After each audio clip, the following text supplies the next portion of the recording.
ముఖ్యమంత్రి నారా చంద్రబాబు నాయుడు శుభవార్తను వినిపించారు. పింఛన్లు పెంచి ఇస్తామని ఎన్నికల ప్రచారంలో హామీ ఇచ్చిన మేరకు వాటిని పెంచి పంపిణీకి సిద్దం చేశారు. అర్హత కలిగిన వారికి ఎన్టీఆర్ భరోసా పథకం కింద కొత్త పింఛన్లు అందిస్తోంది. దీనికి సంబంధించి కీలకమైన జీవో జారీ అయింది. వీటి ప్రకారం కేటగిరీల వారీగా ఎవరెవరికి ఎంతెంత పింఛను లభిస్తుందో తెలుసుకుందాం.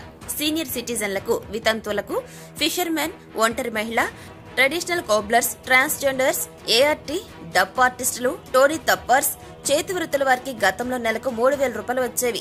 వీటిని 1,000 రూపాయలు పెంచి 4,000 అందిస్తున్నారు. ఏప్రిల్ నెల నుంచి పెంపు వర్తిస్తుందని చెప్పడంతో నెలకు 1,000 రూపాయలు చొప్పున 3 నెలలకు 3,000 రూపాయలు కలిపి జూలై 1వ తేదీన వీరికి మొత్తంగా చూసుకుంటే 7,000 రూపాయలు అందుతుంది.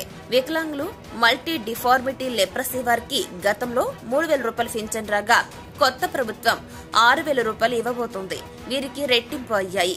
ఫుల్లీ డిజేబుల్డ్ పర్సన్స్ కు నెలకు 15,000 రూపాయలు వస్తుంది.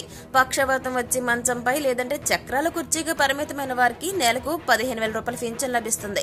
మస్కులర్ డిఫ్రోసీ కేసులు, ప్రమాద బాధితులకు ఇక నుంచి 15,000 రూపాయల పెన్షన్ వస్తుంది. గతంలో వీరికి 5,000 రూపాయలు మాత్రమే వచ్చేది. క్రోనిక్ డిసీజులు ఉన్న వారికి 10,000 రూపాయలు, కిడ్నీ, లివర్, హార్ట్ ట్రాన్స్ప్లాంట్ జరిగిన వారికి 10,000 రూపాయలు. అంటే గతంలో వీరికి 5,000 రూపాయలు మాత్రమే వచ్చేవి. ఇప్పుడు మాత్రం 10,000 రూపాయలు రాబోతుందన్నమాట. ఇకపోతే డయాలసిస్ చేయించుకునే వారికి నెలకు 10,000 రూపాయలు వస్తుంది.